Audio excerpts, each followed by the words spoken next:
John, I was gonna mention one thing because I was talking to somebody earlier, and they were talking about the fact that they don't use stop losses anymore, which is causing problems for them. But they feel that every time they use a stop loss, they're getting shaken out of it, and then they get to watch the stock rally afterwards. And so I mentioned to this person, maybe if you have such a problem using stop losses, start trading options. Reduce your capital to 10% of what you'd put into it. Let your stop loss be the capital you put into it. What are your thoughts on that? That's certainly one. It's certainly one methodology, but I would, I would just look at.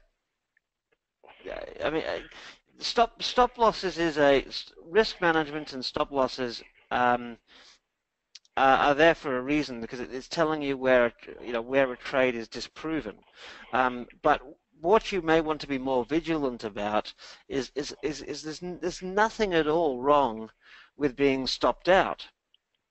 Don't be because what you want to do is don't be afraid to get back in. So let's say that LVS is an example here.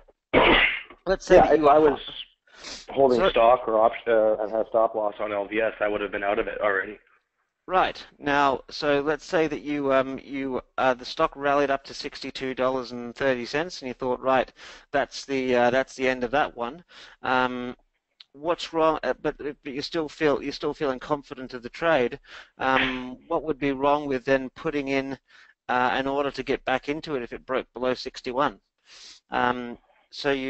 Because in this case it happened in 5 minutes, but yeah, I understand. Yeah. And this is a kind of a one-off example, but what you're doing when you get stopped out, it doesn't mean the trade is over. What it means is that at that point where you got stopped out, the probability of the trade succeeding shifted to against you instead of for you, and so I still believe that getting stopped out, even if it turns around and rallies on you, is the right thing to do. But be more vigilant about setting a re-entry if you still like the trade, but it's just gone offside. Set the re-entry up for the trade, so if it goes back on side again, you get back in, and that's one way to. I'd prefer to go about it that way. The other way to go about it is obviously give yourself a little bit more room on the stop loss. If you're being you want to give usually at least 2% of room above the support level or resistance level to where your stop loss would be. I mean, the average that I found is about 1.3 to 1.7% on the other side of the support or resistance level. Now that might mean, so if you give yourself a more generous stop, so that you can not get whipsawed so much. What people may say that about that as well, but if I give it a larger stop loss, then I'm taking more risk. Well, as long as it's a minimum of 2-to-1 risk-reward ratio, you're fine. Ideally, we want 3-to-1 or better, but if you're finding it's a problem with stop losses, obviously, A, don't be afraid to get back in, but B, give yourself a bit more room then. Make sure that you're setting your stop loss at the reversal point and not simply below the low of the last candle.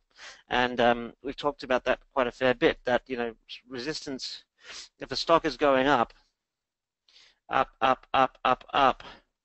and then pulls back to support, and then starts to go back up again, just remember that that is not proven support yet. So an aggressive trader will put their stop loss below that recent reversal, but keep in mind the stock could then go down, stop you out, and then rally because your stop loss was too tight. The solution to that is to make sure that you're always you're setting your stop at a point that has been proven. So, and for those of you in the patterns and probabilities course, we'll be talking a lot about this tonight. But an uptrend reverses, and that is only truly new support once that has broken through the resistance.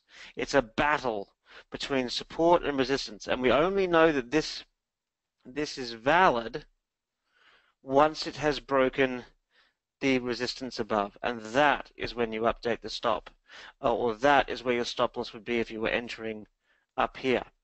So, so be a bit more liberal with your stop loss. Now, if that therefore means, so my third point would be, if that therefore means that by having an appropriate stop loss with with a with the entry point that you want is not good enough risk reward, then don't trade it. The answer isn't to, if you're happy to take small losses and get stopped out, yeah, still take the trade, that's fine. But if you want a simple set of rules, if the perfect trade and if following the rules the way you should in a perfect world doesn't work, then it means that no matter how probable that trade might be at making money, it's not a good trade by the rules. And that's what you should be mostly focused on if you're still building towards making money consistently. You want to stick to the rules as much as possible. So I don't care how many 30, 40, 50% gains you miss. Making money is not the most important objective when you're starting out or on your way to profitability. Following the rules is, because that's what's going to make you money long term. And that would be my little rant for today, I suppose. Hopefully that helps.